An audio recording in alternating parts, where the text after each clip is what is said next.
filming this meeting, and it will be published on YouTube in due course.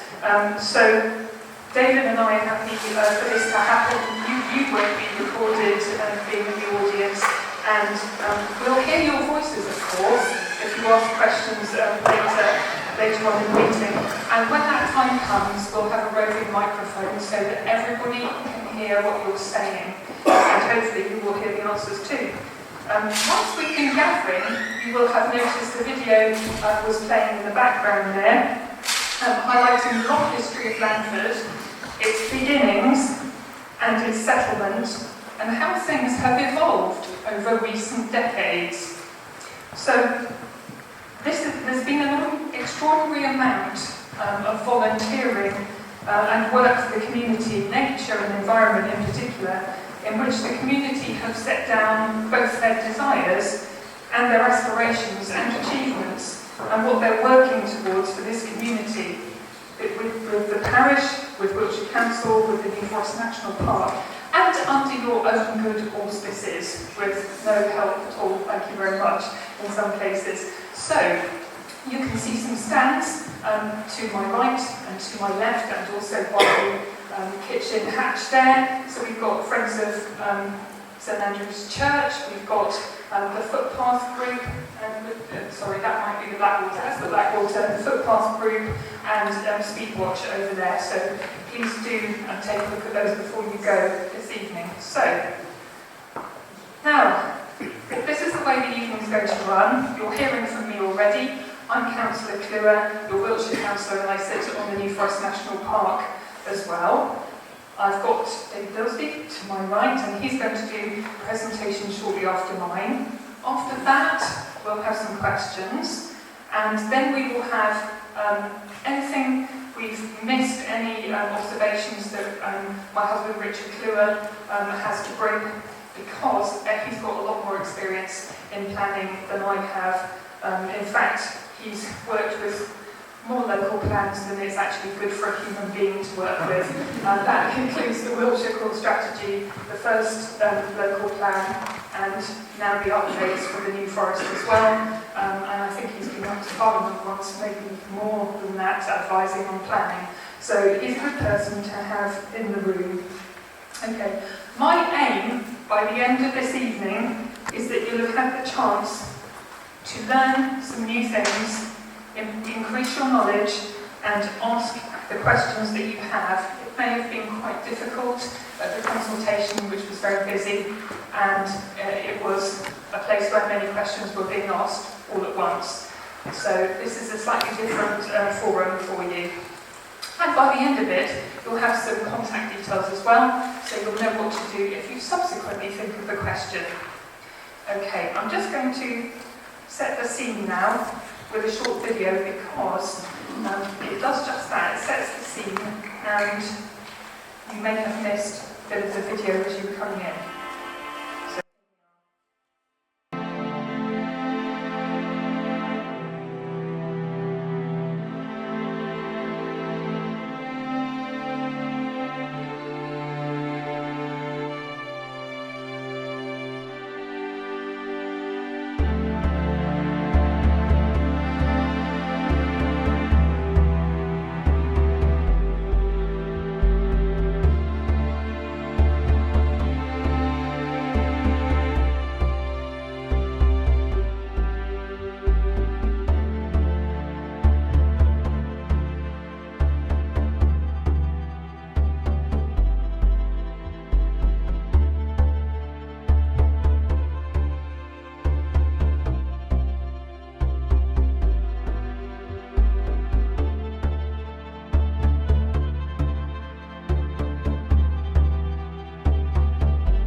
level, we've got the National Planning Policy Framework and associated guidance. There's always a juicy document to go with things, and these things here, most of you will probably know, that's a QR code, and if you take a photo of that with a smart device, it will take you straight to that web page. Okay, so I've put a few of those throughout, partly because you'll be able to access this presentation afterwards. Okay, so you don't need to scrabble to write anything down.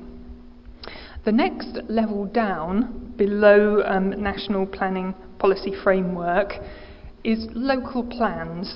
Now, those words sound quite innocent, but as you know, these are fairly big documents covering a lot of policies, and indeed they are updated every 5 years. And then underneath that, you may or may not have a neighbourhood plan. We don't in this area. And all planning areas, just to go back to the local plan for a second, all areas have to have one, and we'll explain why that's really important later on. Okay. The local plan gives a little bit of control over where development can happen and where commercial use goes as well, among other things, but those are one of the factors that local people are very interested in. So, in this area, you've also got a village design statement, which is an extraordinary piece of work, as is the Landford Parish Community Partnership Plan, and lastly but not least, Landford Wildlife Community Plan. And these all feed in to the character and the aspirations of this place, and they represent an enormous amount of work. That's not all, of course. There's lots more going on in terms of volunteering for the environment, as you can see around you, and also crime reduction and speeding reduction, and a whole host of social activity as well. So it's a vibrant area. Well, why do we have to have a local plan? Well, it's the way in which a local authority, in this case for planning, it's the New Forest National Park Authority, can look holistically at everything. And there are more than 60 policies. They cover a wide range of issues, from travel plan, for example, climate change, where commercial sites can be, and a myriad of other things, coastal plans and all sorts. The document is quite chunky. This is the draft plan as it stands at the moment. It considers what and can go where, and it uses professional officers to guide that, develop it, and that's how that document comes to be. One of the important factors is housing, as you know, and that is governed, the amount of it is governed by what government policy says. And I think that's really where we find ourselves in a bit of a predicament at the moment, and David will say more about that later on. If you have no local plan, you are subject to speculative applications from developers, and unfortunately in the Wiltshire planning area that is precisely the situation we find ourselves in at the moment, and news is developing on that score. But for tonight we're sticking with the New Forest National Park. So how has information been communicated about the local plan update? Well, in quite a number of ways. Kept me fairly busy towards the end of last year. Both members of the National Park Authority are updated periodically and at our full meetings down in Lyndhurst or Lymington. And then we have the sorts of things that I've been doing, which include loads of Facebook posts. I know not everyone's on Facebook, but I hope you hear about it. Also, the National Park have an email which goes out, which can be shared on Facebook, and I do that too. Not always, but whenever I see one, I do so. And then Horizon Magazine have been extremely helpful in publicising both this meeting and the consultation events and so on, and my article each month in which I've tried to keep you updated. The consultation events well, actually, this one that we just had in December wasn't the first one. There was one. It was extremely cold in Bramshire, I seem to recall, was our nearest one. And that happened in the early part of 2025. And that was called the Direction of Travel. So that's what we have been doing. And then we had the consultation, which was open during November and closed on the 19th of December last year. What I would encourage you to do is to sign up. You can still do this on Commonplace, which you will have all the links for their email updates, and then you will never feel out of the loop again. Isn't that right? Yes. Okay. And I will point you to further information on all these websites. And I've also started recently, and you'll have found on your chair a little business card like this with a QR code, well, two actually, on the back, one of which is for my residents' email so that I can keep you updated with all the clickable links, which I can't put in the print magazine for you. Okay, so the local plan process, I'm not going to dwell on it because I know David's got this slide, and his slide, quite frankly, is much better than mine. So we have an update. It's a process, basically. We have an update every 5 years, but the entire process never stops. It just slides on in 5-year chunks. But for officers, the work never finishes. And it follows a timeline and a process. So we have done this bit, Regulation 18, Direction of Travel in Bramshire.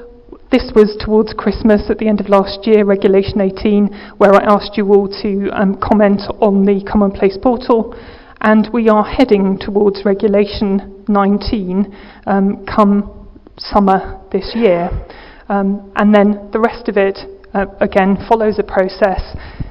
What is interesting is that the consultation that we had at the end of last year, it wasn't obligatory, was it, David? It was, you did it because it was the right thing to do, and I'm very glad that you did.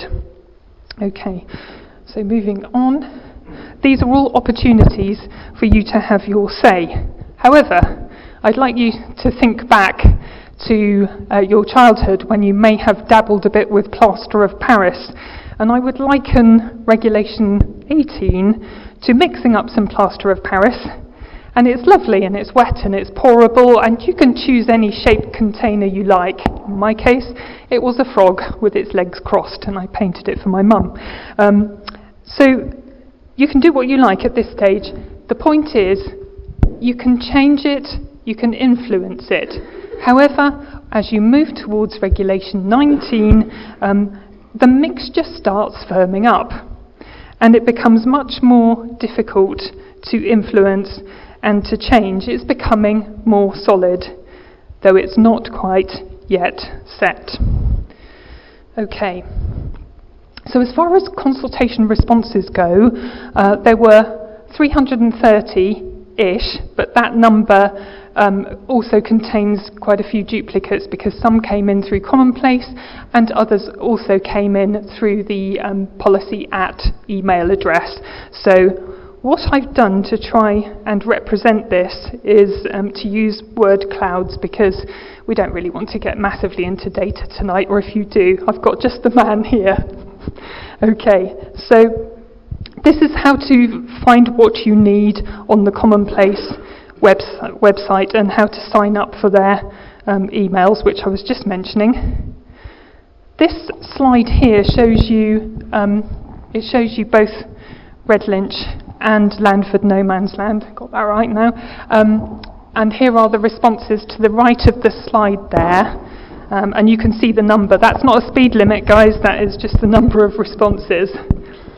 So this is what the word cloud looks like. And this is for the general situation, I think. I'm just checking that. Yes, the general consultation responses. And the larger the word, the more times the topic was mentioned. That's the main takeaway. So you'll be able to study this at your leisure afterwards. And then this is what we have in particular about SP39, which is the site just outside this hall across the road.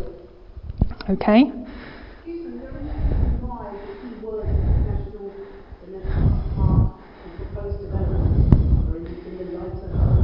Absolutely not, madam. And I'm going to, if I may, take questions at the end. But no, this was AI helping me. So I didn't choose the colours. I just asked it to do the work. I was quite pleased with it. But no, there's no meaning attached to the colour. Okay, so define villages. I thought I'd just have a little look back at this because we already have 4 in the existing local plan, which looks like this. I'm sure you've all got one of these. And so what we have is, at the top right, Ashurst. And all I want you to notice about these slides is the shape where the black line outlines there. And then we have Brockenhurst on the left, which I can't really describe that shape to you. There you go. I'm not going to even try. And then in the middle we have Lyndhurst, and to the right we have Sway, which are more sort of, more round in a way. Okay. So now I'm just showing you on this slide the draft local plan update, defined village statement, defined village status, which describes Landford no man's land. Okay, and what I notice between the 4 that I just showed you and the one on the screen now is that this feels a little bit more ribbon-like. It's thinner and slimmer. So how are these defined villages chosen? Well, my understanding of it, though David may say more, is that there are criteria, and I've looked them up in relation to us here, and this comes from the sustainability criteria come from Settlement Hierarchy Review topic paper, Appendix A, and I can get you those details later if you need them. But basically it's looking at things like, do you have a shop, do you have a post office, do you have a pub, do you have a garage that can do repairs, have you got a hall, have you got a primary school, have you got a children's play area, and have you got a recreation ground, and how about a police station, either mobile or stationary. Okay, so those are the criteria, and we can say yes to all of those, even to the mobile police station bit, though that it doesn't follow a regular pattern. So in the plan, we are referred to as Landford no man's land. Now, I've always felt that no man's land is its own separate entity, and it wasn't even in this parish until 2017. And unfortunately, the population isn't recorded separately in the census, but is thought to be about 1,000. But that's just Google, so please don't hold me to that. It feels different, and it's adjacent to, but it's not the same as, in my view, Landford. Landford itself has a population of 1,842 at the last count, and what I notice is that not all of the residents of Landford are included in this particular outline that we have here for the proposed defined village. So by combining those two numbers, you reach approximately 3,000. And I just want to compare that for a moment with Ashurst, 2,200, Brook, 3,500, Lyndhurst, 3,000. Brockenhurst, I'm good, yes, it should be alphabetical. Ashurst, 2,200, Brockenhurst, 3,500, Lyndhurst, 3,000, and Sway, 3,500. Yes, happy? Good stuff. These 4, I don't think are a ribbon development, but I would argue that Landford no man's land is. And I'll tell you why. That is because of its shape, but also there's huge parts of the parish not included. I'm not saying they should be, I'm just telling you what I've noticed, which is that Pound Hill and Hamptworth aren't in it, nor North Common Lane, Partridge Hill, Giles Lane, Sherfield English Road, Landford Wood, and not all of no man's land. So I just offer you that for completeness, really. Okay. So let's move on. Most of the slides aren't as chunky as that. Don't fall. Let's do that. Okay, so what I did was I had a quick look at what it would be like if you lived at one end of the village to the other, one end of what we were looking at within that red, what I'm calling a ribbon boundary. So if you wanted to go from one school next door to the other one in no man's land, that would be, I just need to get a bit close to this, 1.9 miles, 40-minute walk. If you wanted to extend it out a bit and go from the veg barn in no man's land to the poacher, that's almost an hour, 2.5 miles. So to me, that stands against the sustainability argument because everything we've got is rather stretched out. So for those reasons, my feeling is that Landford no man's land isn't a defined village, and I don't think David will be surprised to hear me fighting our corner on that, and I will have my chance to put those points to a full authority meeting in the summer. So, having thought about the defined village, we're going to move on now to SP39, which is just opposite here. It's a site which you'll see in the next slide, has been identified as a potential place for development in this area. And the way that happens is a call for sites is put out, and maybe David will say more about this, but it is advertised. And development sites are then identified from those that are put forward to the national park. Some are not taken forward, and some sites are brought forward into the draft local plan. And basically, the only way to control what happens on a particular site is to own it yourself.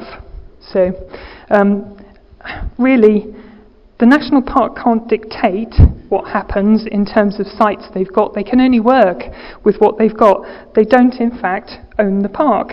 No. So, some consideration is given before the stage that anything enters the draft local plan as to are there any impediments to development that would simply rule it out, and so statutory consultees, some of which in this area sit with Wiltshire Council, such as highways, for example, and drainage, and others sit within the national park. So if it's theoretically possible, then in future, if a site such as SP39 is included in the local plan, then it's likely we'll see a planning application coming forward. There isn't one at the moment.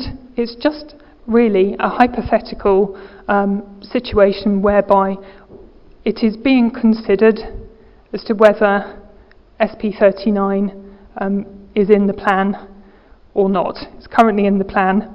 As I say, it's not set in stone yet, and government targets are enormous. So it's not a planning application yet is really the key message that I wanted to get across there. And that's where it is, just opposite where we are sitting now. Okay. So let's just move on. Now, you've seen in the video there's quite a lot of flooding which has been photographed and recorded in the area. It's not on the site, as far as I know. It's adjacent to the site, and you saw that massive bow wave in front of the car that made it through. Goodness me. So what I want to say to you is that most planning obstacles can be overcome. They can be mitigated. But inspectors do take notice of relevant evidence, and you can still submit evidence, and I would encourage you to continue to submit relevant evidence. And there are some ways that you can do that, particularly for flooding, and I've listed them on the slide here. The first 4 are emails, so that's pretty straightforward.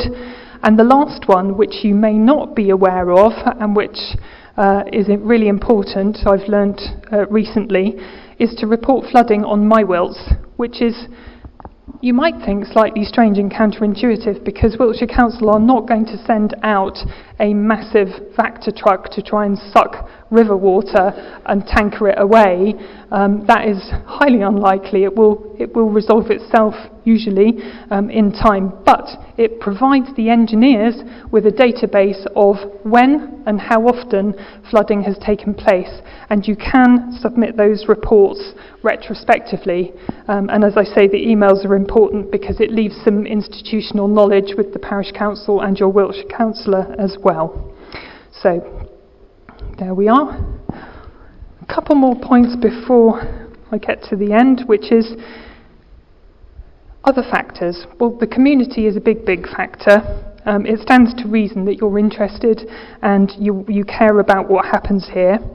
There are a couple of other things though that you might not have thought deeply about just yet, but the school does need a pipeline of pupils, otherwise they can become unsustainable. At the present moment, there is a 38% surplus in spaces, and that is predicted, there are people in Wiltshire Council who do this work, to continue at the current rate. So it's possible that extra housing might help the school to be sustainable. And that's not true of the nursery, by the way. The nursery is fully booked and utilised at the moment. So we also have housing types, and I don't intend to get into that in huge detail tonight, but if there is housing need, it needs to be recorded on the housing register. And when I looked in December, there weren't any in this area, or with a connection to this area, looking for housing who met the criteria, because it is means tested.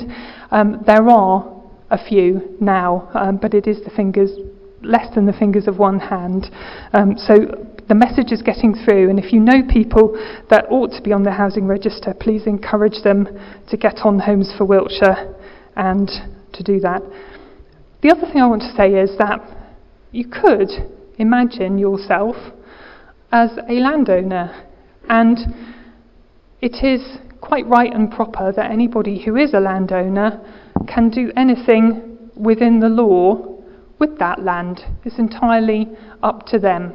Okay, so we have to bear in mind that whatever is legal is allowed. So that's why the calls for sites happen, because, as I say, the National Park don't have any land of their own. So let's move on. The National Park's decision, as authors of the local plan, decide what comes in, what stays in the draft local plan update. And I know that the National Park are listening to what you have been saying, and they've listened to residents across the National Park. But the final decision doesn't rest with them. When the plan is submitted, it goes to the Secretary of State, who normally delegates it to the Planning Inspectorate, who eventually, after another process which takes ages, come up with their decision. What else can you do apart from the reporting and registering on Commonplace and all the things I've already said? Well, there are one or two extra things you can do if you're feeling very vexed and that you have good points you want to get across. John Glenn has been here to this site back in February and met some residents, and he has listened, and I am keeping him updated about things. And he has the power to lobby in Parliament and to try to influence planning policy at the policy-making level. The other person, of course, is the Secretary of State for Housing, Communities and Local Government. That's currently Steve Reed, and his email address will be on the slide pack as well. So thank you very much for your kind attention. I'm now going to finish speaking with you and let David Illsley take the microphone, and then after that we'll get ready for your questions. I'm David Illsley. I'm the interim head of planning at the National Park Authority. So I've worked at the New Forest National Park Authority since 2005. You're probably not interested in my backstory. I grew up on the edge of a national park in Sheffield, on the edge of the Peak District. I did my planning master's degree dissertation on the role of planning in national parks and how it helps look after them. And yeah, nearly 21 years ago, I started at the New Forest National Park, and it sometimes felt longer than 21 years. But I'm very happy to provide a bit of an update for you. I would ask, I know this engenders a lot of feeling. If you wouldn't mind just sort of trying to be courteous, I'm sure you all will be. I'm not here, I promise you, to walk through the door to try and get 130 people to walk out agreeing with me. I'm here to just explain the local plan making process, to clarify how you can have an input, and to give you a bit more background than was possible to give you, those of you who came to the public drop-in session, to explain some of our rationale behind this. Me and my team all work at the New Forest National Park because we think it's a place that needs protected and valued. Without getting the violins out, we get paid a lot less than we would to work at another local planning authority. We work there because it's an area that means a huge amount to us. There are 10 in the country, and we are privileged to work in it, and that is our motivation. So Zoe's done a lot of the legwork on my presentation, so I won't labour all these points. If I'm standing in your way, Gemma and others, just tell me to move out the way. I'll try and stand here. So in terms of the background, and I've had a lot of questions on us at the public drop-in session, why haven't you notified everybody who lives in Landford about these proposals? One of the reasons is because we're planning for 34,500 people. We're the planning authority for 220 square miles. With the best will in the world, with 3 planning policy officers, we can't leaflet drop 15,000 properties to tell them about the local plan. We can use the existing avenues we have to tell about them, tell you about our local plan review. So in terms of the area we plan, I never know if you count the Broads as a national park authority. If you do count the Broads as a national park, we're the second smallest national park. We're also the second most densely populated national park. And we've got a really, really rich built and natural environment, and I will touch on, in particular, the natural environment of the New Forest. So by that I mean, internationally protected habitats, what you would all know and love as the open forest. When you go beyond the cattle grids, the level of protection afforded to that area is a really, really big factor in our planning work. So I'll try not to bore you with planning. Zoe's already done a lot of this and talked a lot about it. So number one, the British planning system is known as a plan-led system. It may not feel it. It may feel that every planning application is just determined on a whim or a toss of a coin. It isn't. Every single planning application, we deal with about 1,000 a year. We look at our local plan, we look at the conformity with the policies, and it is a plan-led system. There's a lot of pressure on planning authorities to get that plan in place for the reasons that we outlined, because without that plan in place, you are very, very vulnerable to speculative applications coming forward that aren't within the provisions or allocations in your plan. Our local plan was 2019, so it's getting a bit long in the tooth. When you do update your local plan, you have to base it on the most up-to-date evidence, and this is something a lot of people say to me, well, why is this issue being looked at? That was dismissed years ago. And you go, well, we have to look at it now on the basis of the needs we have now, which are different than they were in the past. I'm not sure there's anything else much worth highlighting. I think the bottom bullet point, and I will come on to this, I know when I spoke to people at the public drop-in session, I think there's maybe a perception by some that if you're a national park it means there's no development, and it's a conservation, a preservation, and it's preserved in aspic and nothing, I'm paraphrasing, and nothing really happens within it. That's not quite the case. As I say, I've worked at the New Forest for 20 years, and those 20 years, about 600 new houses have been built within the national park. I've got one or two examples in a minute, and all 10 of our national parks do have development within them. So I'll probably I'll just skim over this. So our 2019 local plan, as Zoe says, that went through, I think I'll try to add it up, it was months of consultation in various stages. As Zoe said, once you get your draft plan, you send it off to the government, you send everybody's comments, and you send all the evidence base. Last time we did that, it took the government 14 months to examine that. They then issue what is a binding report, and by that I mean they go, I like that bit in your local plan, keep it. I don't like that bit, I want you to change it. I think you need much more housing, I'm going to allocate that site. Or last time we did have that, and last time we also had, I don't like that site, I'm going to take it out. What that inspector says, or in our case we had two inspectors, they took bits out and they put bits into our local plan. So our current plan has site allocations in it. We have development already. We have site allocations ranging up to 120 houses on one site. We've granted permission for 60 houses in Ashurst, 40 in Sway, and 80 at Lyndhurst, for example. So we already have site allocations. I think with our need to pull the drawbridge up and say we don't think there should be any more development in the New Forest will frankly get us nowhere at examination. So if you just squint a little bit, hopefully you can roughly see the purpley line round here, the National Park boundary. The sort of turquoise shading in the middle is, to use the jargon, a special area of conservation or a special protection area or a Ramsar site. They are all internationally protected habitats. They are internationally important, so it's the open forest, it's the species it supports and it's the habitats it supports. That purple, that sort of turquoisey area makes up about 60% of the New Forest National Park. So in terms of us trying to meet our housing needs, that 60%, even if we wanted to, which we don't, you couldn't go near. We are looking to meet a housing need in the rest of the New Forest National Park outside that turquoise area. So we've got quite small areas where we can try and meet a need which has just gone through the roof, and we have to show what we're doing to try and meet that need.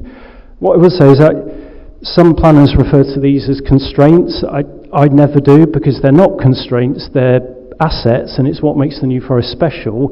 But what it does mean with my planner's hat on is our ability to meet needs means we have to look outside those areas, because you couldn't allocate a site on the open forest if you wanted to. You have to look beyond the open forest. Again, I'm in a politically restricted post. I'm not going to make a political comment, I promise. At the drop-in session I got a lot of comments about the current government, ... and this wouldn't have happened, ... All I would say is at the last general election, whenever that was, 18 months ago, there was cross-party recognition that we have a housing crisis. Each of the main parties there had manifesto commitments to deliver circa 1.5 to 1.75 million houses over the Parliament, so somewhere between 300 and 350,000 a year. Last few years we've probably been somewhere between 150 and 200,000 a year. So there is a cross-party recognition that we have a huge housing shortage in this country, and whichever party had been elected in 2024 probably would have been looking for a step change upwards in housing delivery. So that's just background, that's not me making a big point, it's just saying this, whichever party we have in government, we still have a housing crisis. This one gets a bit technical. What does that mean? So we have this housing crisis. The details aren't overly important on this map. If you squint, anywhere that's blue has seen their housing requirements go up significantly. And all the table on the right-hand side does is pull out some of those areas and equate it to national parks. So up here in Northumberland, the housing need figure has gone up 200%. Westmoreland and Furness, which is in the Lake District, has gone up by nearly 500%. Likewise, you can all read the map and the thing.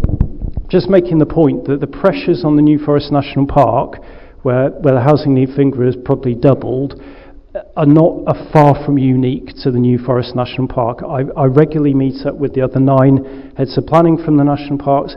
All of them are facing huge development pressures, all of them are looking to allocate sites, and all of them are doing their best to meet a need figure.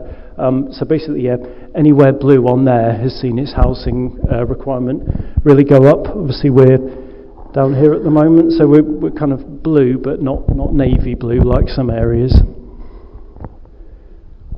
I will get to Landford and the defined settlement, Landford and no man's land, and the defined settlement boundary, I promise, in a minute. Just the last point on our national parks, I won't do a quiz about which ones are on the right-hand side, but all of them allocate sites for development. Probably the most extreme example being the South Downs, that delivers over 300 new houses a year within the South Downs. The Lake District allocates sites of up to 150 houses. All of them, some of these terms like rural service centres, villages, larger villages, they're all basically identifying villages, hamlets, where new development can go. What we're doing in the New Forest is in no way any different to any of this. Every single national park does it to try and focus the small-scale development that takes place into villages that have some basic services. Apologise for this being a little bit wordy. Zoe's already talked a little bit about the NPPF, so the National Planning Policy Framework. It recognises national parks aren't appropriate locations for major developments. If you want to see major development, go just beyond the national park. Look at the New Forest District Council local plan, for example, which is having to look at huge developments just outside the national park. We're looking at a few dozen houses, not a few thousand houses going in and around. But the equation we've been set by the government is to say, okay, within the New Forest National Park, where can you fit about 260 houses a year? We currently deliver about 40. And we're saying you can't fit 260 houses a year in the New Forest National Park, but we have to show that we're doing what we can, and we've talked a little bit about the support for local services and schools, for example. Our population, we're one of the only areas in the country where our population is declining. Our services are lacking support. Some development, this will sound slightly inflammatory, providing people with a home is not a bad thing, and trying to meet some of our needs and support our villages is not a bad thing. We're just trying to get that balance right. So again, try and make it slightly more visual. I know a few people at the drop-in session said, well, just meet your need on brownfield sites. Just look at previously developed land and develop that where you can. Obviously, we do that where we can. So the plan on the right-hand side as you look, and the visualisation, the former Lyndhurst Park Hotel, we've granted planning permission for 79 houses on that site. It's a site we allocated in our current plan. And we've got a few other examples at Ashurst Hospital, the surplus NHS land there. We've got 70, what's going to be a care home, 70-bed care home. And some of the other sites in our villages, you know, we do continue to support brownfield development, but with the best will in the world, we don't have enough. We're not awash with redundant sites just crying out to be built on that are beyond the protected habitats. The handful we do, the B&W nurseries on the A36, is right next to the designated sites. We couldn't support housing on that even if we wanted to. So it's try to reassure you, we do support brownfield development, but it won't answer the equation by itself. So probably getting to a bit more interested in now. Planning jargon, a spatial strategy is jargon for what happens where. So as I've said, if you look at all the other national park local plans, you open any of them up, they take the national park and they say that village is a better location for a small bit of development than that one there that has no facilities. In reviewing our local plans, Zoe's exactly right. We have a current local plan with 4 main villages in it. Those 4 villages have been identified for about 40 years now. They've been the primary focus for the 600 new houses we've had. Because our housing need has gone up, we will be asked by the inspector, what alternatives have you considered to just rolling forward your 4 defined villages that have been in existence for decades? We talked a little bit when we were filling some time around looking at other villages.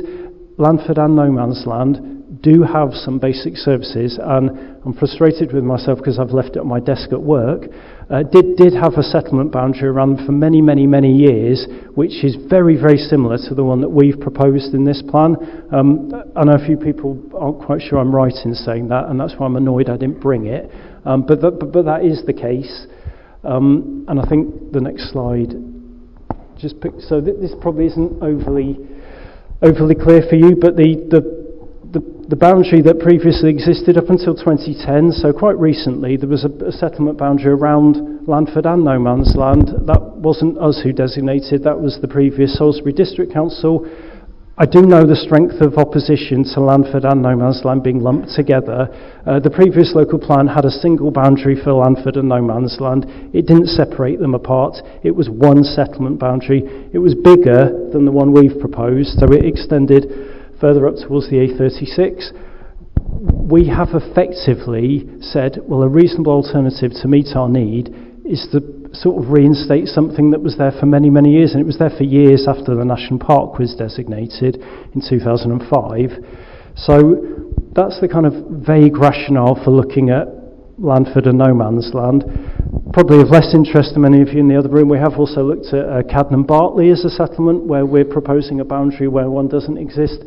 And similarly to Landford and No Man's Land, Red Lynch had a boundary for many, many years under a previous local plan that we inherited. We think it's a reasonable alternative to reinstate it. That's partly the rationale. We have not made these boundaries up from things that didn't exist before.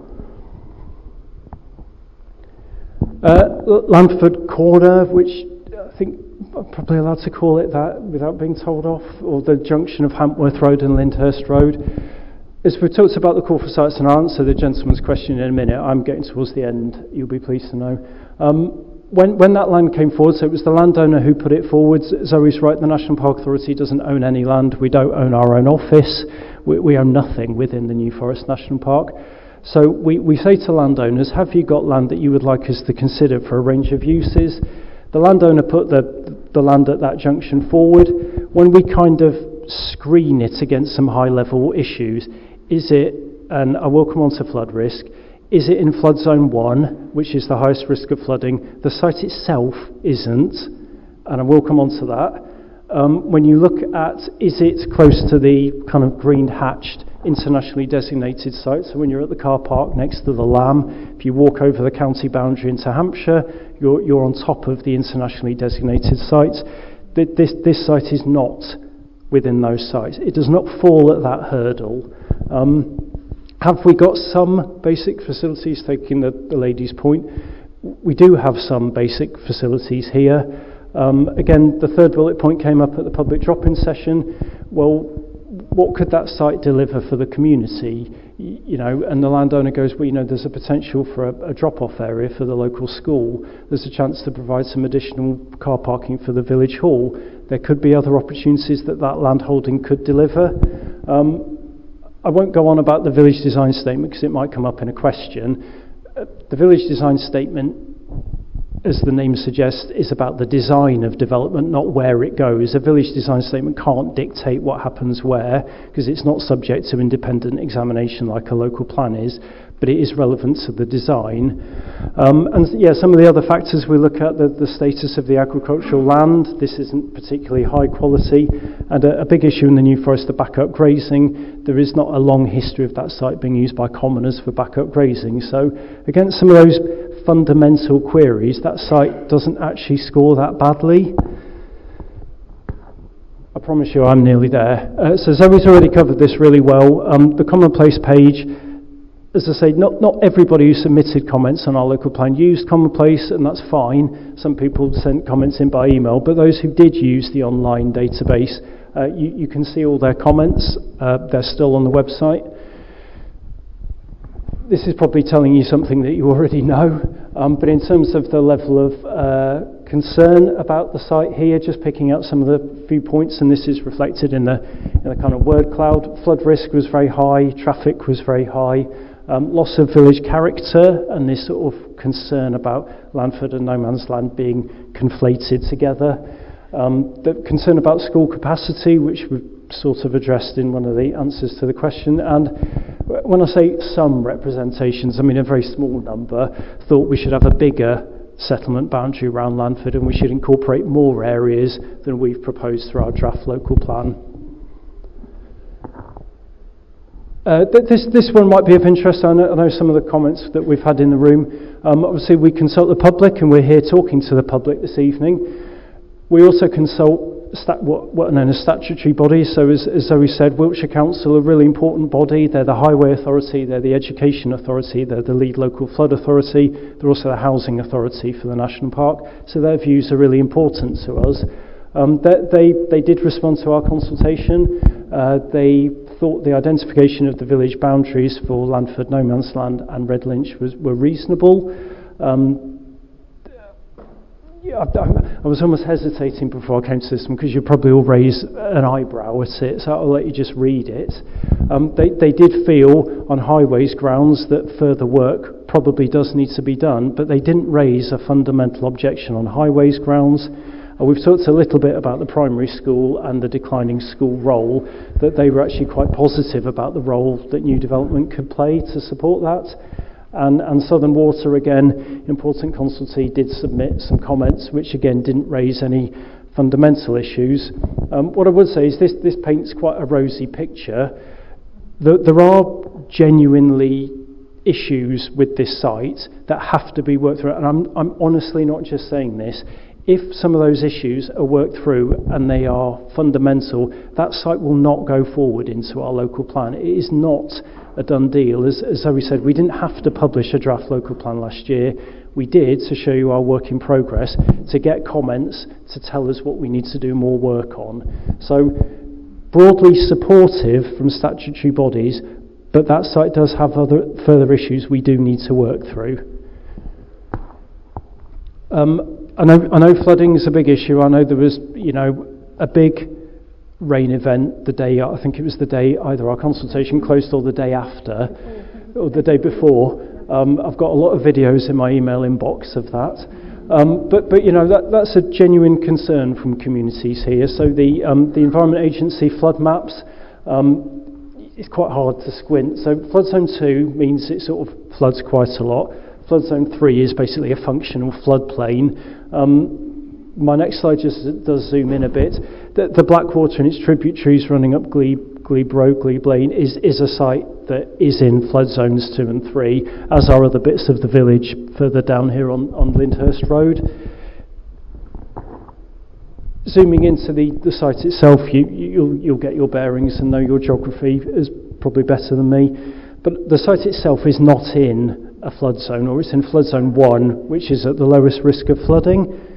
But when I say that, the land around it and on the road is obviously at high risk of flooding, and you will all know that better than me. You live here, you've experienced it.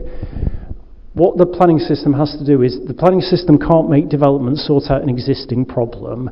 What the planning system has to do is make a development not exacerbate an existing problem. So if that site does go forward, it can't worsen a problem, but what it can't be asked to do is stop any flooding along the Blackwater. It just can't worsen it. I'm sure that will prompt some questions in a minute. Penultimate slide, promise. Timetable for the next steps. Again, Zoe covered this really, really well. We're now here, so in spring, my team and I are looking through all of your comments. I can promise you I'm reading them all. Still got quite a few to go. We will take a revised version of our draft local plan to our members, including Councillor Richard Clewer, Councillor Zoe Clewer, Councillor Mary Davis, and other people, the other 22 in total members that we have in July 2026. If it's supported to move forward to the next stage, we will then consult on that plan. And when I put August, I don't want to start a consultation in August, I can promise you, because I can see my inbox telling me that's a terrible month to start a consultation because we're on holiday or there isn't a parish council meeting. I agree. We have to submit our local plan by December 2026. That is an absolute non-negotiable government set deadline. That's what I'm working back from and thinking, if we get support for the revised local plan in July from our members, do we delay the consultation to the beginning of September, which is a more reasonable time to notify people?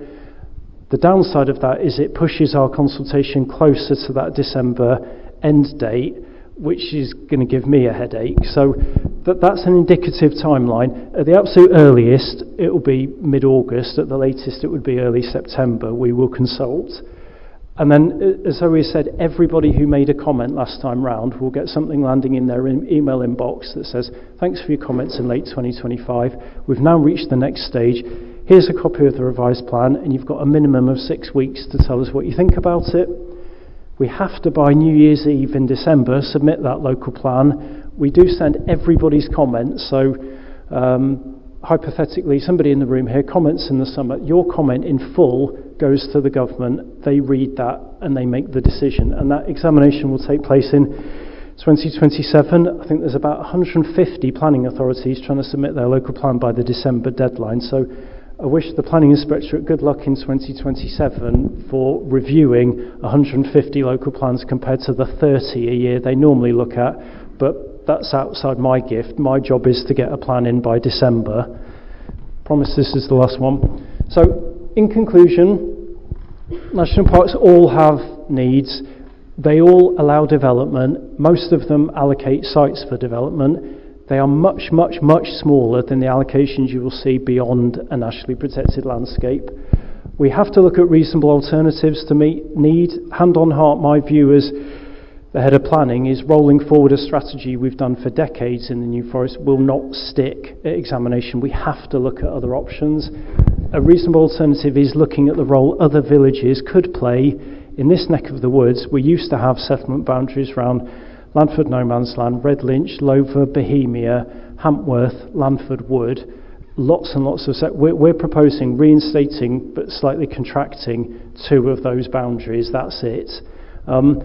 The way planning works, if you can't meet your needs, you're expected to ask your neighbours if they can, and I'm sure Richard will talk a little bit about the challenges Wiltshire Council have, and I mean this sincerely. That's a hard-working, very, very competent team who are juggling trying to meet their own needs. None of our neighbours are in a position to help meet our housing need. They've got their own challenges. I won't read the rest of it out. You can all read it, but I would emphasise this, that further work has to be done to look at the deliverability of that site. That's what we're working through, and that's what will reach the kind of next public stage in summer. So I've slightly overrun there, so I'm going to stop. And I think, Zoe, we between us take any questions, and I need a drink. Well, hold on a minute. View grass, please. Both of the slide packs will be on the YouTube link. So can I just introduce the questions first, because there's a few important things I want to get over. Next question, please. Could I ask, why does the NFNPA require No Man's Land and Landford to become what is designated as a defined village? That's the first one. The second one, is the corner plot development, the 30 houses or so, going to be deemed as a major development? And if it is deemed a major development, will there be a full environmental impact assessment? Okay, could you pass the microphone to the lady in the mauve jacket, just two in front of you? I think she had her hand up. Yes, it's you, madam. Right, David, can you answer that? Yeah, I'll take the second point first. So, major development. So, the way the government define major development, there's 2 ways they define it. This is a slightly waffly answer. The first way is anything more than 10 dwellings for planning application purposes is a major development, and we have 13 weeks to determine it, not 8. I think, correct me if I'm wrong, sir, your question's more about major development in national parks, which is a different consideration. So major development in national parks, there's not a published threshold. When does something become a major development? The only ones I've been involved in 20 years are Fawley Power Station, was deemed to be a major development. The A326 application, which we're expecting in the next 2 weeks, is a major development. And Solent Gateway 2 for the port at Dibden Bay will be a major development. The Lyndhurst Park Hotel at 79 dwellings was not felt to be a major development. A major development is something that potentially fundamentally undermines the entire reason why you have a national park. I know a lot of people in the room won't agree with me. I don't think 30 houses in a village of 2,500 to 3,000 people is a major development.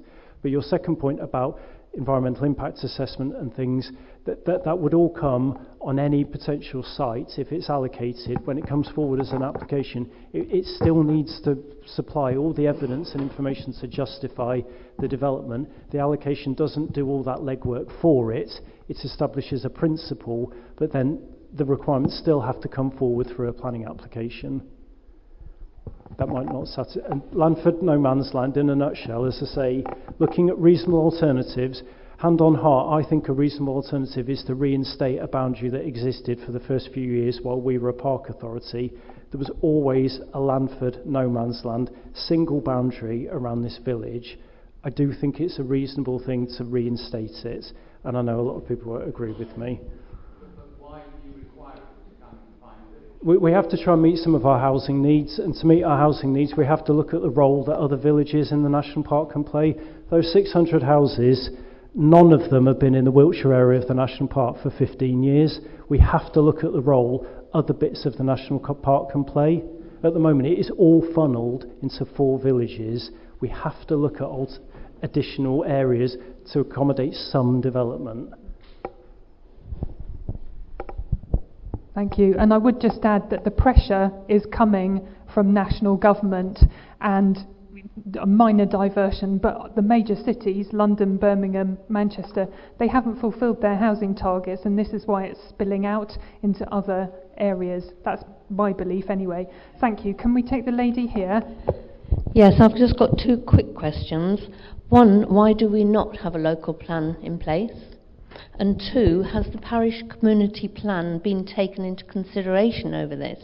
We worked on this, 2008 was when the first one was published, which tells what the village wants, and we worked on that probably 2 years before that. So we've been around the village and asked, and are these going to be taken into consideration? Okay, can I just answer briefly as best I can? We do have a local plan, this is it, but the process never ever finishes. It always moves on in 5-year chunks, and it's called an update.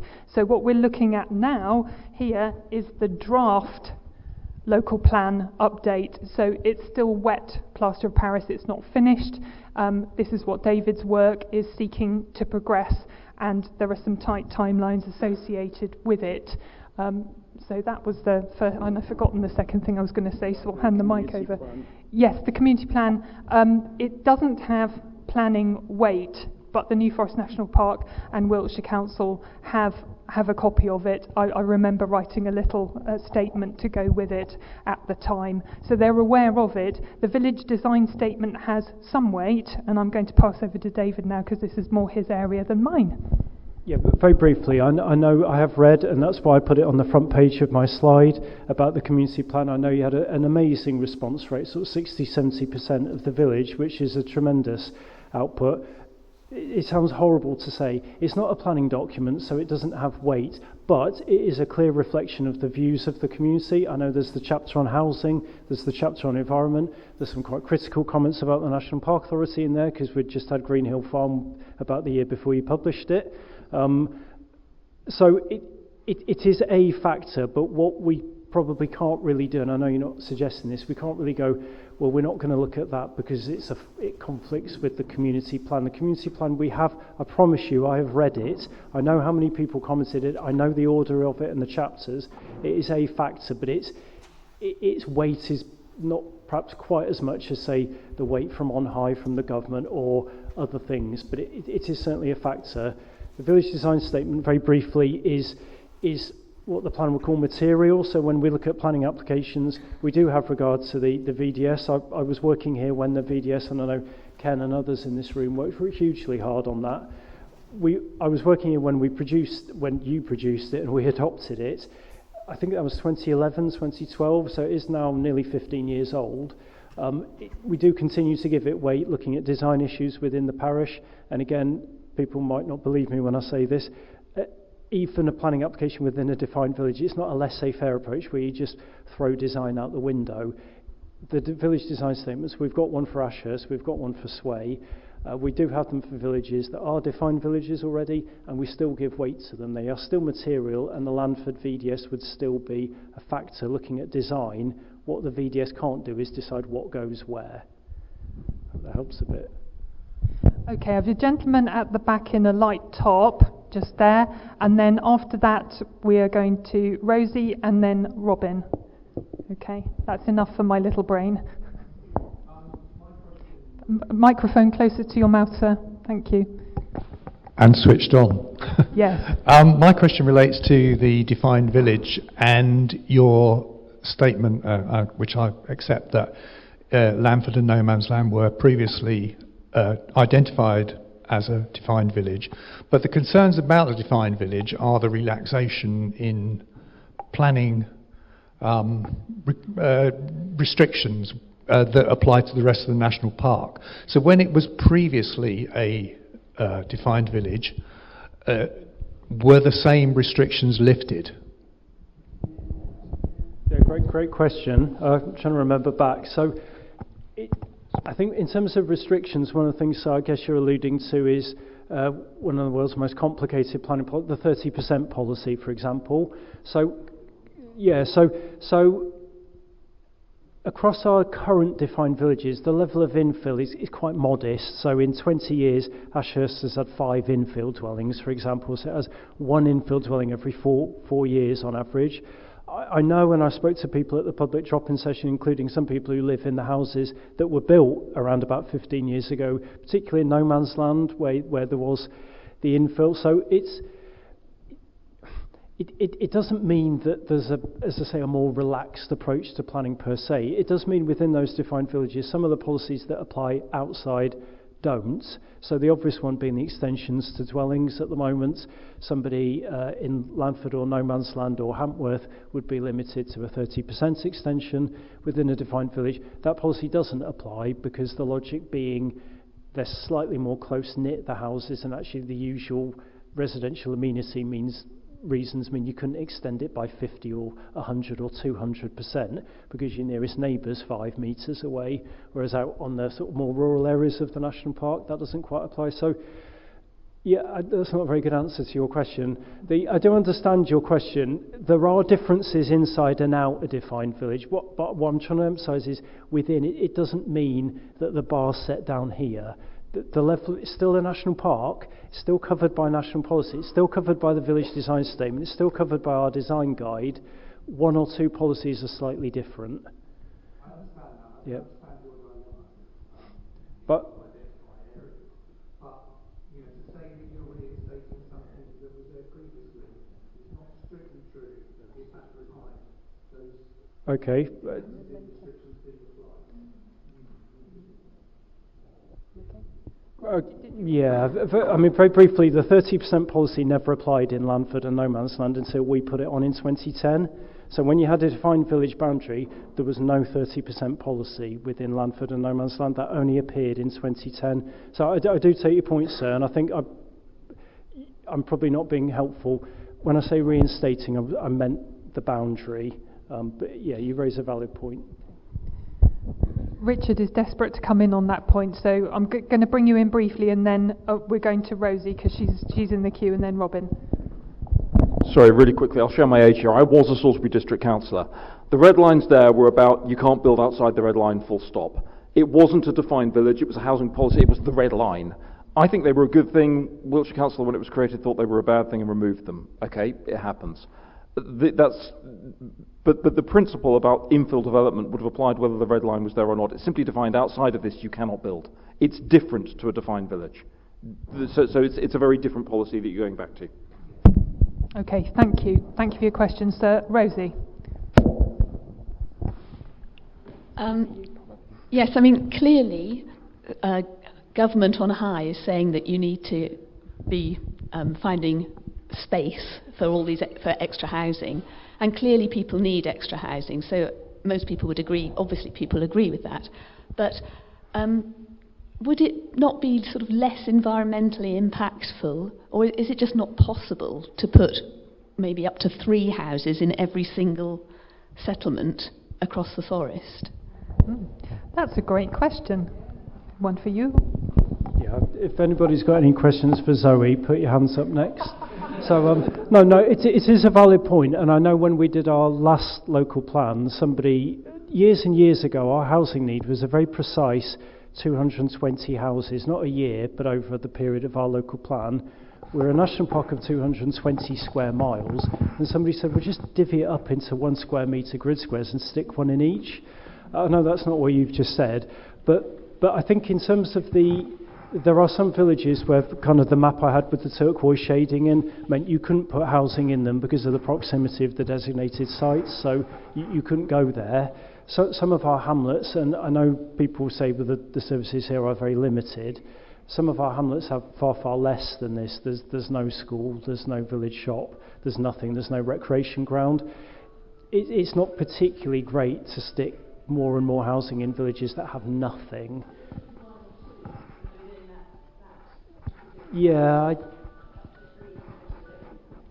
generally, yeah, I do take your point. I mean, the example I gave of other national parks, they all try and find a settlement hierarchy with some villages that have some basic services. I'm not naive enough to suggest that people living there never leave the village boundary, but they at least can have a local school or a shop or a recreation ground. The villages that can't, you're sort of putting housing where there's nothing for them.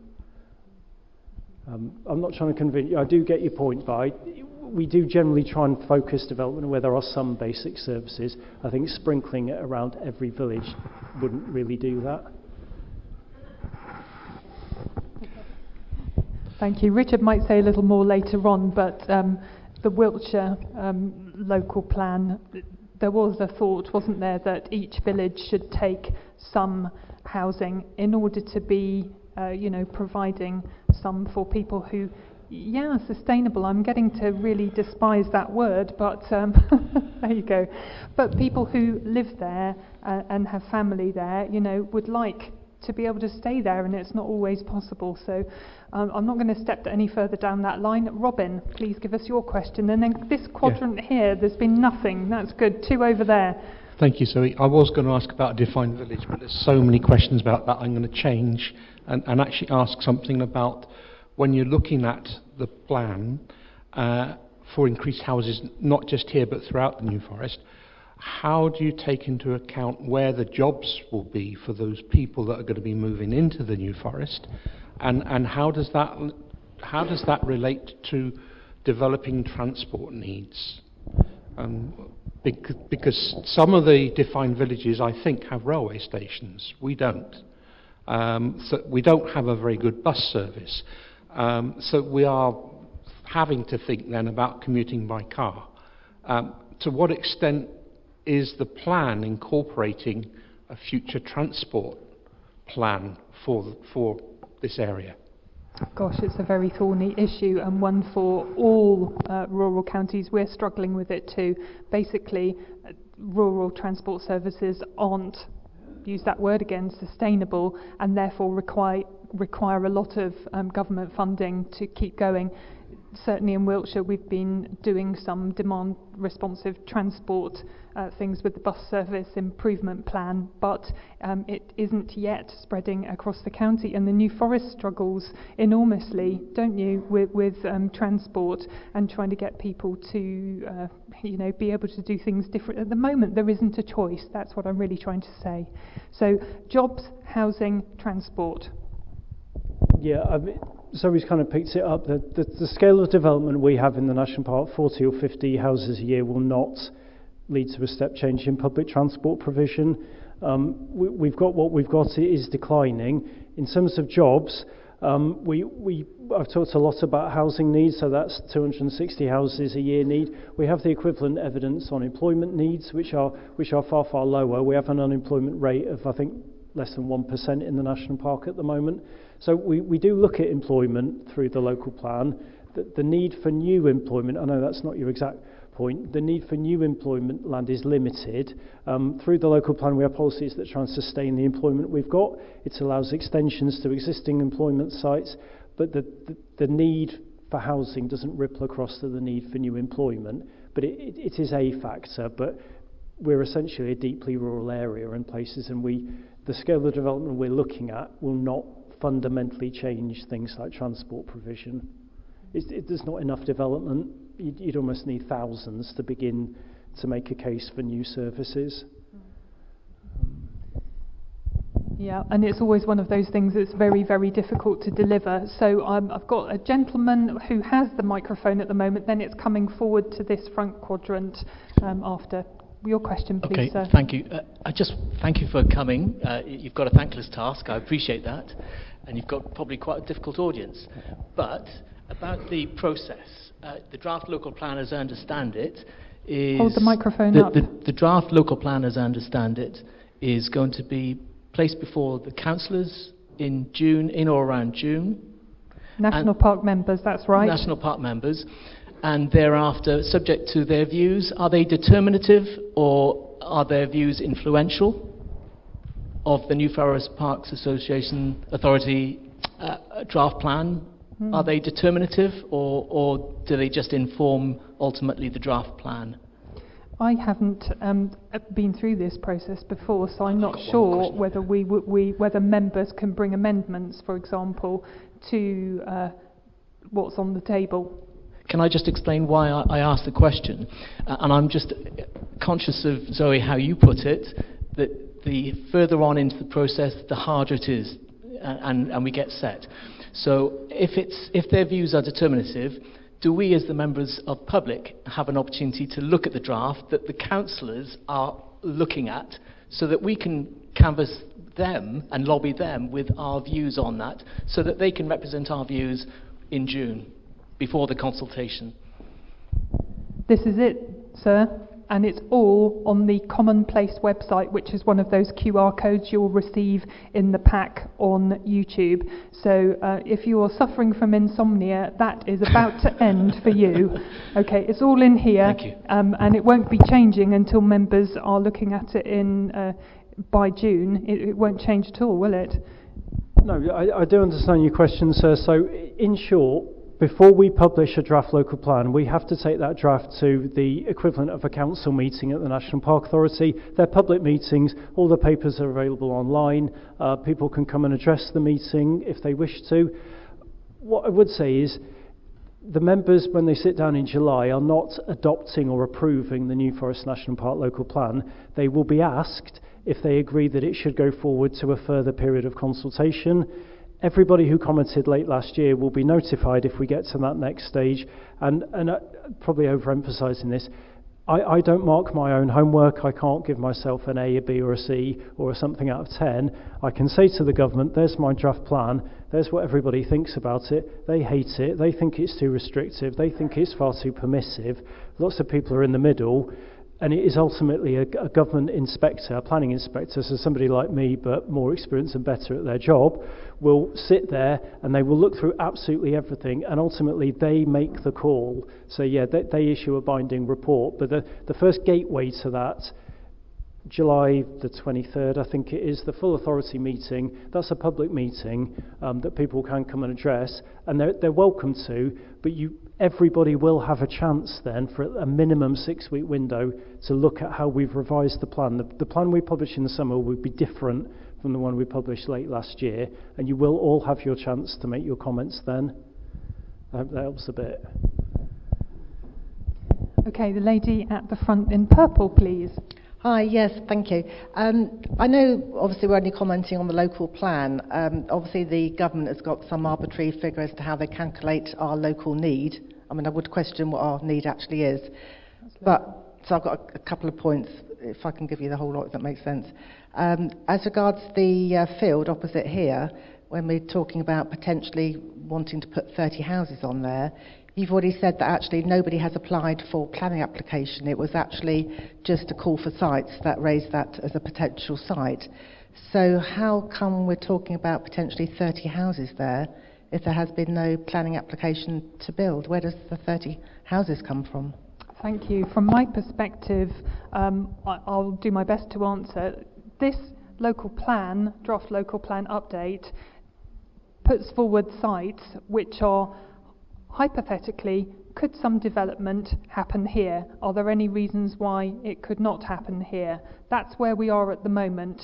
There is nothing to look at in terms of a planning application. There's no designs, there's no layout on the ground, because this isn't even an approved local plan yet. That site may stay in, that site could come out. As I say, the plaster of Paris is still very fluid at the moment.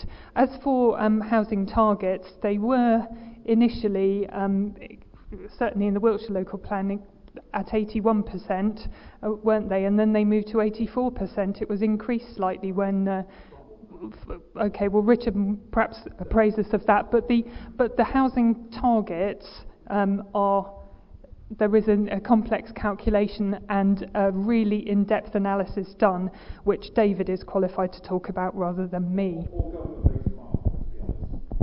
Yeah, so briefly, I won't get a spreadsheet out and explain it. The government housing target is basically each area should add just under 1% to its housing stock a year to meet need.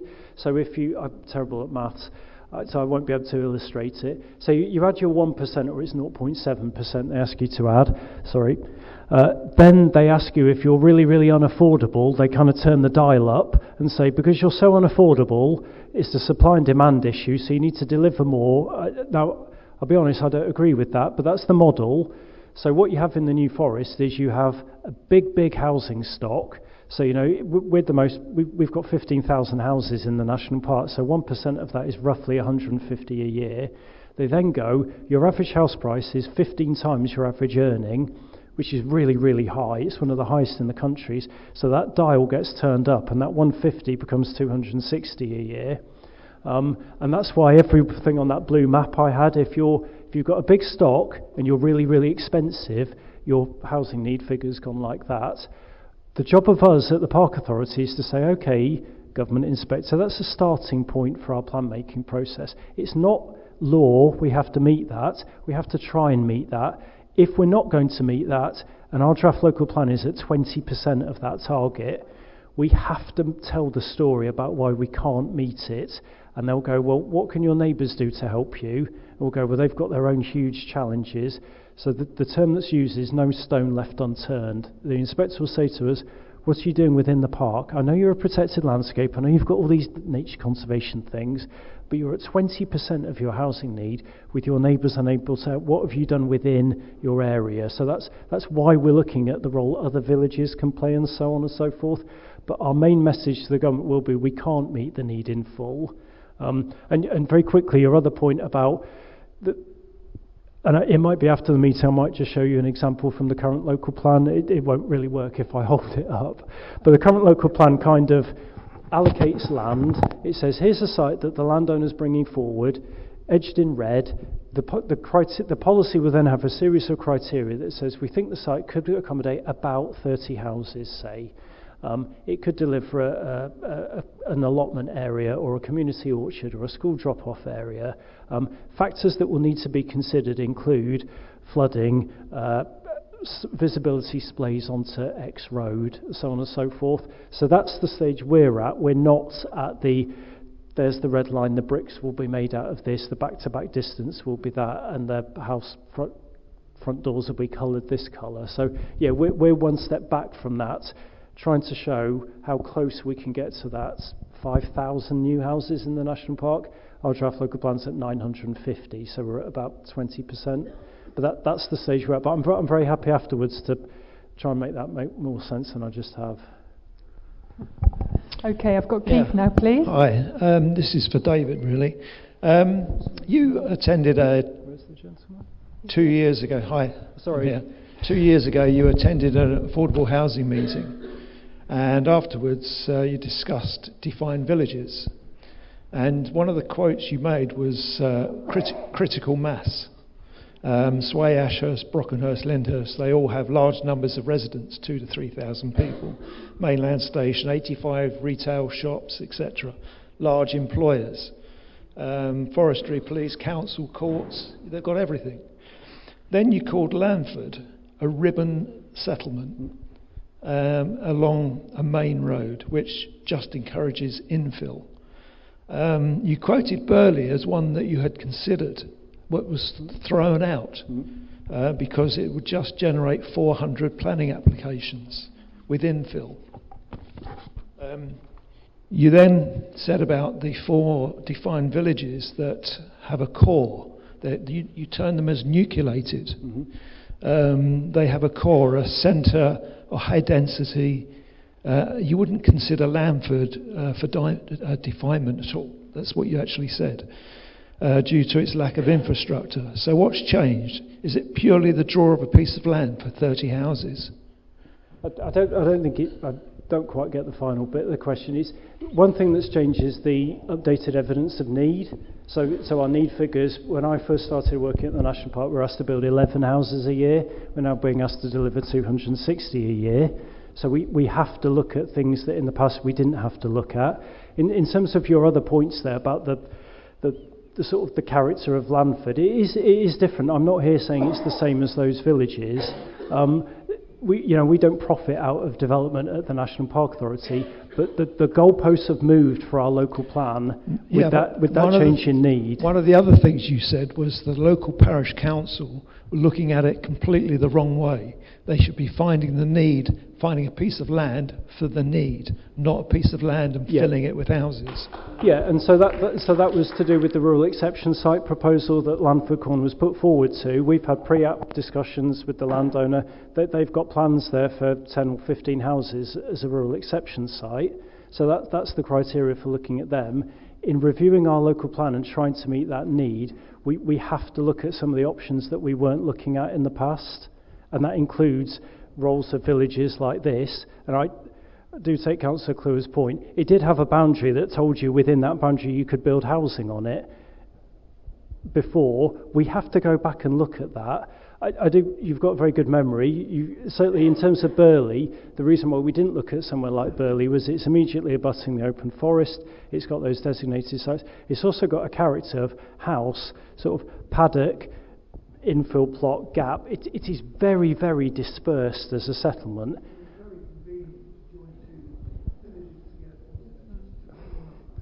Okay, but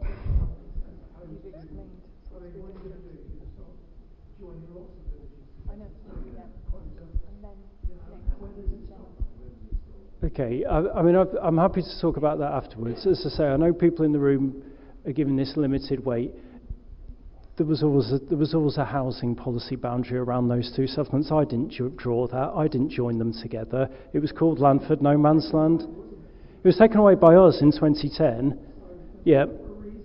It was taken away by us because the housing need was so modest in the national park, we didn't think we needed it. The housing need now is not modest, and we have to look at alternatives. I do take your point, and I'm not trying to convince you because I know I won't. But that's why we're having to look at things now that we didn't in the past. The only way you're going to get those 30 houses is to make it defined village. You don't have to have... No, you can't. I mean, that site isn't within the proposed defined village boundary. It's outside. So you could, in theory, propose a site allocation on the edge of a village that hasn't got a settlement boundary around it. You could. There's a logic that your allocation should support the villages you've drawn a boundary around because you think they have some services. But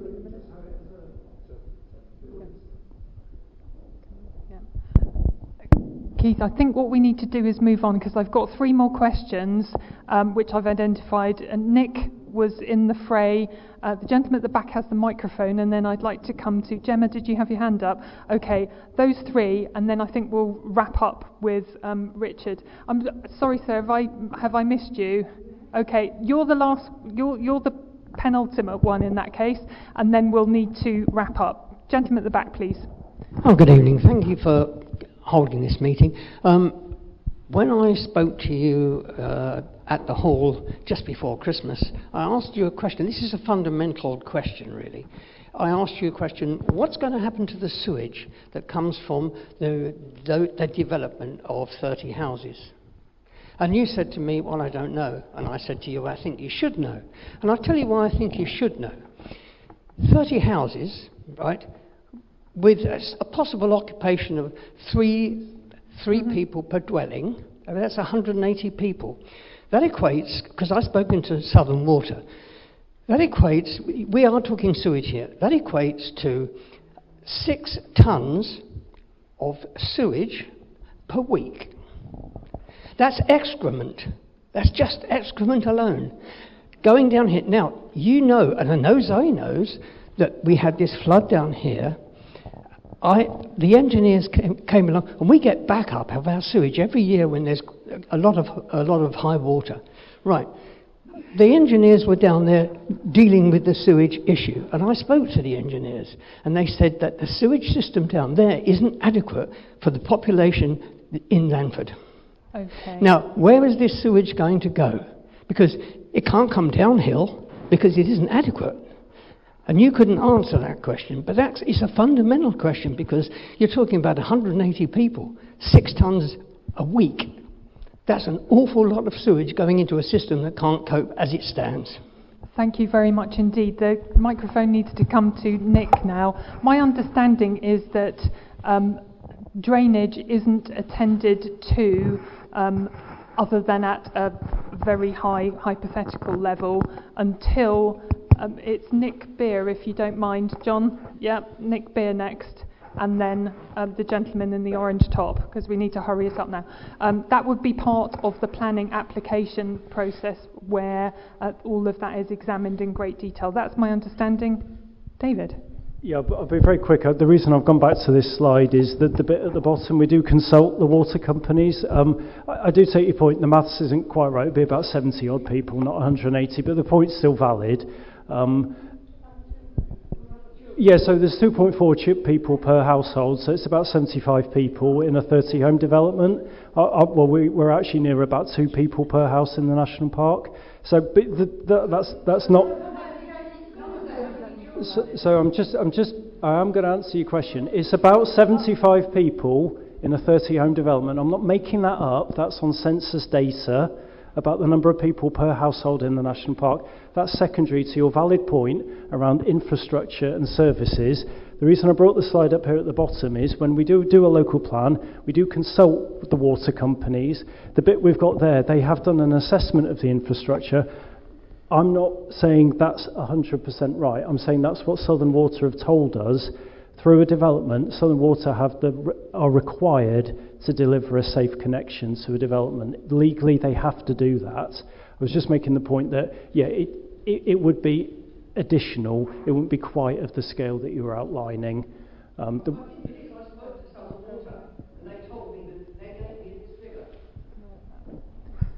We're going to need to take that one offline. This gentleman at the back has snuck in without so much as a by your leave. Oh, I don't feel I've snuck in. One, no, I have. 1, 2, 3, then Gemma, then John, and then we're getting the review from Richard. I'm going to restrict everyone to 1 minute now for your question. Right. Take it away. The plan for opposite at the moment is rather diffuse, red blob. But if on the website, there is a very much larger area of about 40 acres that apparently has been offered for housing, which goes right the way up to Latchmore Drove and halfway along Latchmore Drove. You have an annual need of housing of about 260. If you put 30 houses on the corner there, what's to stop you coming back next year, the year after that, Great and developing question. 40 acres? Really excellently articulated question. I don't know. Let's see what David thinks. Yeah, so in terms of the site boundary that was shown on the online map, that was, as you rightly say, so that was the land that was put forward.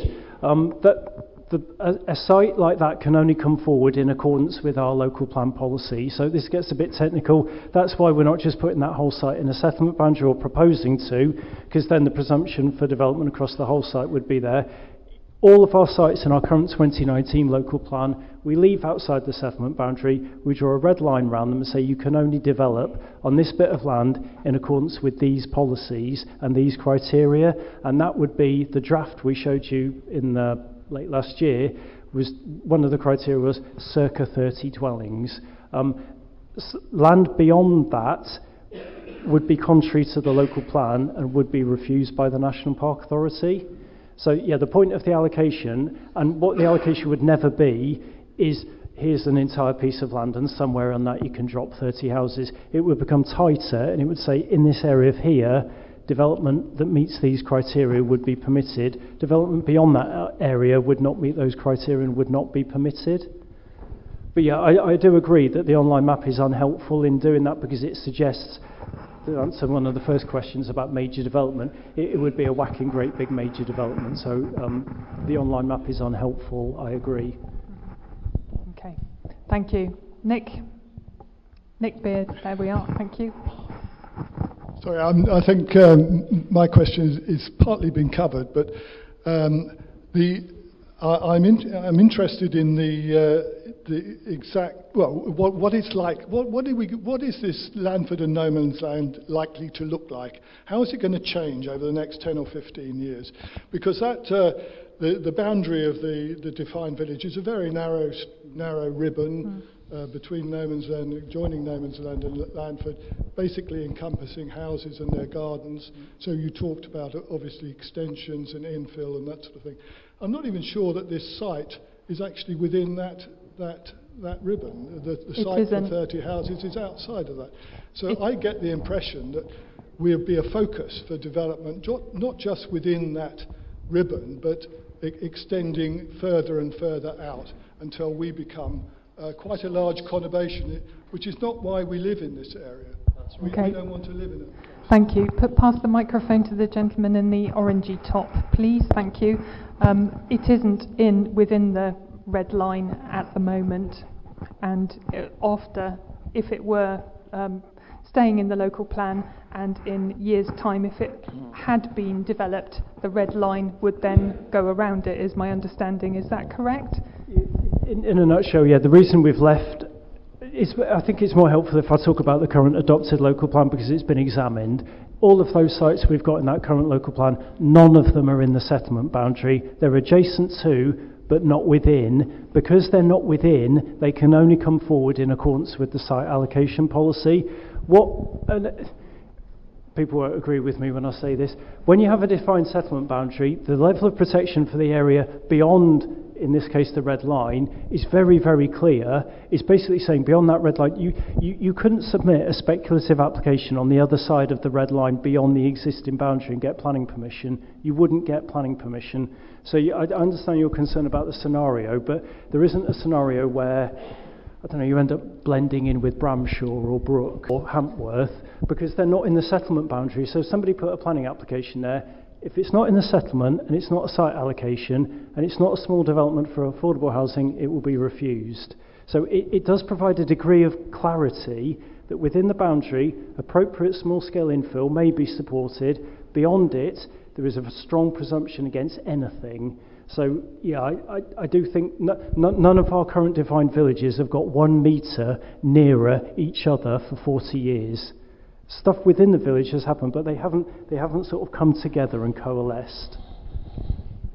Thank you. We're going to take, we're running out of time now, so we're taking the gentleman here, 1 minute, sir, Gemma, 1 minute afterwards, and then we're going to go to John and Richard, and we will be wrapping up after that. If you've still got questions, you will know what to do with them. Yes, please, sir? Just for clarification, if we become a defined village, the existing householders, their permitted planning rights revert to national levels. That's my understanding of what will happen if we become a defined village. I had this was a conversation I had with yourself or your colleagues at the consultation. You may have your design statements, but the permitted planning rights of householders would revert essentially to national levels, not the New Forest levels as currently assigned. Yeah, I apologise if it was me that said that. It was a long session at the Methodist Church. There are no different permitted development rights for a householder inside or outside a defined settlement. Nothing nationally applies inside a defined village or outside. It's all a national park. That doesn't change one iota whether you're inside or outside a defined village. The one bit where you may notice a difference, if underlined in bold, a settlement boundary appears and is agreed with the government inspector, the local planning policies that support, say, extensions would be subtly different than they are now. But what a householder can do without needing planning permission does not change at all whether you're inside or outside a defined village. The purpose of the defined village is to say here is an area of the national park with some basic services where small-scale development could be focused to meet local needs. it's basically saying here's an area that has some basic local services. Thank you very much indeed. Right, Gemma, can you fit Very your quickly. questions, however many you've got, into the next minute? Thank you. Neighbourhood plan, you said we haven't got one. Should we get one to protect us for the future? Because surely we've got the land for design, etc. Number 2 was, I can't see the point of the defined village. I understand the housing need for the 30 houses. I get that bit. Can't get this defined village bit at all. 3, we have 1.5 million houses with planning permission in the UK. This is possibly for Richard. Why have we got this coming down from government that we need another 1.5 million? We've got 600,000 apparently buildings that could be old buildings that could be developed into flats and this, that and the other. That was in the press today. Why on earth is this coming down and impacting our beautiful area? And then my final one, which I think you've made some comments which are really interesting, and this I do want to answer to today, please, is we have lots of buy-to-let, you know this question, sort of. We have lots of buy-to-let properties in the New Forest and second homes. I think that is influencing the figures of the less than 2 people per house, because that is skewing our national park results, because we have some properties with no people in it. So therefore I think we need more on that, and also you said we've been asked to do more housing because the average price in our area is higher because we have second homes, buy-to-lets that inflate prices because we have business potential in these properties, and that is part of what pushes our prices up. And that's now impacting that. So we need that policy that means that new builds do not have second. We need to implement the government policy. That really should be in our plan across the whole of the New Forest. I really don't understand why it's not. Stop now with the questions. That's about 10. I feel sorry for David. Basically, planning permission does not mean it is going to get built out. This is one of the problems we have with national policy at the moment. It is concentrating on issuing planning permissions, and that does not equal finished properties. David, over to you for the smorgasbord of questions. Yeah, thanks, Gemma. So neighbourhood plans, in a nutshell, they're discretionary. If you produce them and you don't have to, we've got about 8 or 9 in the national park. We've got 37 parishes, about a quarter have done one. They were brought in under the Localism Act to be pro-development, so you can't have a neighbourhood plan that allows less development than your kind of higher order local plan does. Every time I say that at a public meeting, the level of enthusiasm for doing a neighbourhood plan in the national park generally goes through the floor. So they can. We have had a number of communities who've considered doing it, but sounds horrible. Their motivation has been to try and stop something happening, and that's not what a neighbourhood plan could do. It can enable more development, but that's generally not the local motivation for doing one. Yet vacant properties or permissions that are extant which haven't been implemented. So we've got about 100 houses in the national park with permission that haven't yet been built. A lot of those are on our site allocations, which will be built. They're just coming forward in phases. Through our local plan, we kind of assume that they will all be built. Zoe is right, some do fall each year across the country. Our logic is it's quite hard to get planning permission in a national park. It's quite an expensive area. You will probably build the ones you've got permission. So our 950 new dwelling figure assumes the ones we've given planning permission for will come forward. We don't assume like a drop-off or a sort of a lapse rate on that. Yeah, and the local occupancy, I know we've exchanged emails on this. A handful of national parks try and address that through primary residency housing. We've got about between 5 and 7% second homes in the national park or not permanently occupied.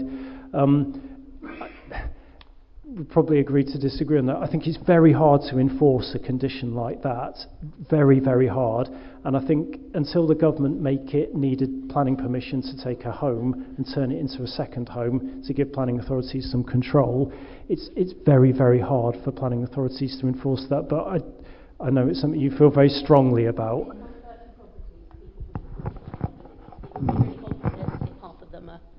It would be really obvious if half of them were not occupied. So I think it's been given a power been given to you by government. I just can't see why it's not being blanketly put over the New Forest on new builds. We've got plenty currently, so surely if this is now a big issue, it's now really impacting our villages, we should be using this policy.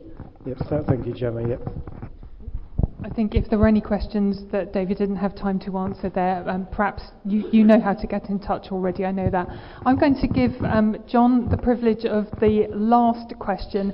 Those of you who have burning questions that want to come up at the end and just see if you can get a quick answer, that is fine. But for now, this is our last formal question before Richard's going to come and wrap up. John. I'm going to break the question into two parts. The first one is, when I met with you on the 12th of December, I asked you a question.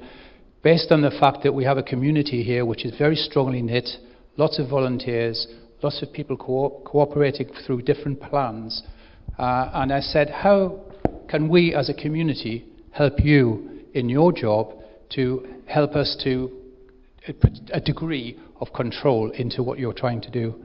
And your answer at the time was, that's a good question. We have a room full of people, we have a village and a community parish full of people who can help you. We have a plethora of information, one of which hasn't been mentioned this evening. It's on traffic. At the front here, we have a speed indicating device which is on its way to White Parish tomorrow, but we have data, solid data, on the traffic coming into this parish. Two major roads, New Road and Lyndhurst Road, have got data going back to 2018, and we've got average speeds, maximum speeds, the volume of traffic, all broken down into statistics, not a metro strip that goes across a road for 2 weeks. That information could be of great value, but we need to find a route where we can take not only that information, but other information that's important. The second part of my question, Gemma just came up with the point of second homes. We have on Green Hill Farm, which was approved by the New Forest National Park, specifically so that we have control, because it's classified as a caravan site and has caravan license. But basically, on Green Hill Farm, we've got the Green Hill Farm Holiday Village. Now, where does that stack up with all the calculations you do on the number of properties? Because if you go onto Rightmove, you can quite clearly see what they're selling those as. Year-round dwellings. Now, you're going to say, for once, that's not really what we mean by a number of properties. But they are 3-bedroom, 2-bathroom, master suites in this village, as we speak, under, dare I say, your control. So, where can we help you to provide information which is going to add more meat to the bone on the things that you're trying to do? We fully understand the problems you've got. You've been great this evening. We do appreciate your candid comments and all the information you've brought to us, but we need a route which has got solid data that can help you. And we've got a ton of it. This community,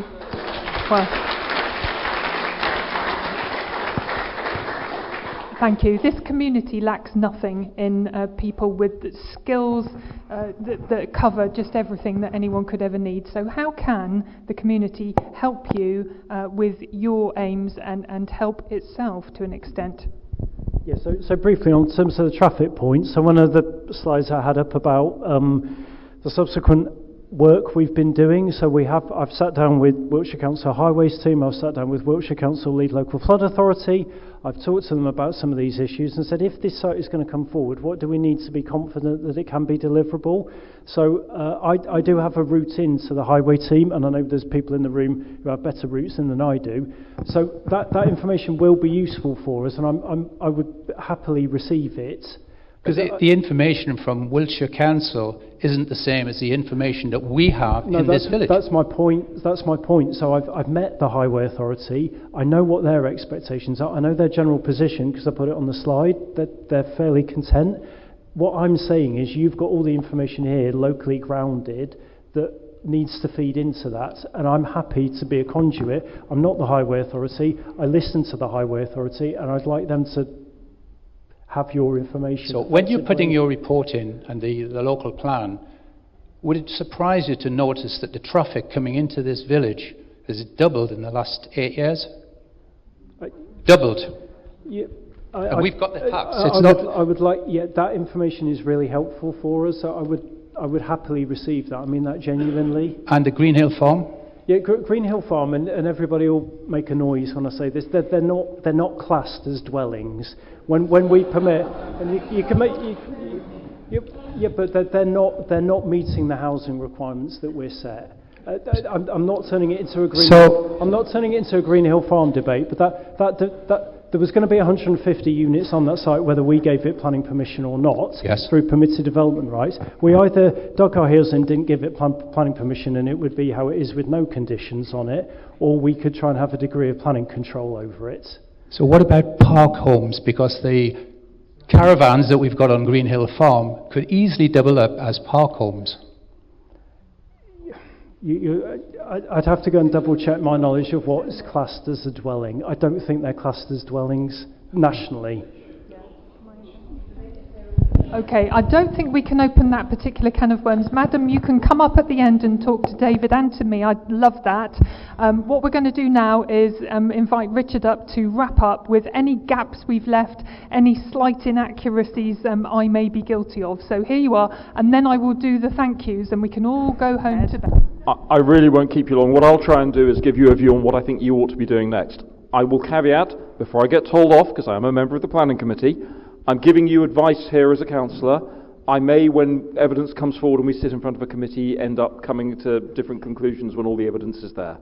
There are two key issues you've got as I see it. And you've heard tonight how messed up the planning system is, and it is. We haven't even touched on dentists and doctors. Yeah, good luck. Let's not go there. I'll be dribbling in the corner needing support from the NHS, which, yeah. Two key factors, and they've come up.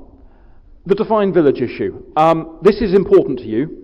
If you become a defined village, every time the local plan is refreshed, you will be a site where the National Park Authority will be able to come and say, well, you should be able to take some more villages, some more settlement. Doesn't mean there'll be a suitable site, but it means you'll be on that list. Now, for those of you from Redlynch in the audience, I don't see how you can argue Redlynch isn't a defined village.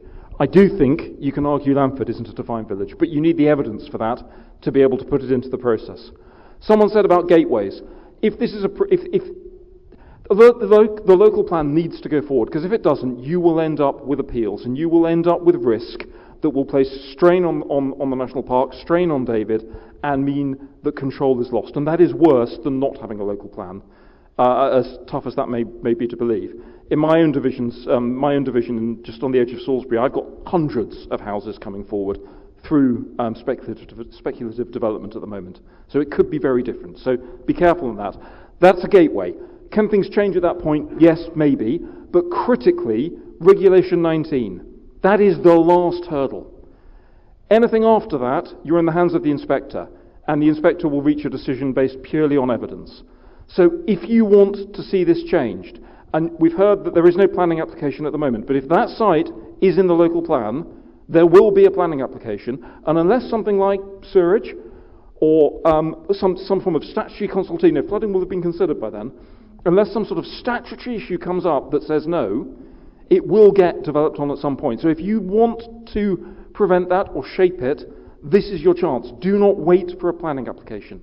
That Reg 19 consultation is the last point that you can get your views in. They've got to be evidence-based.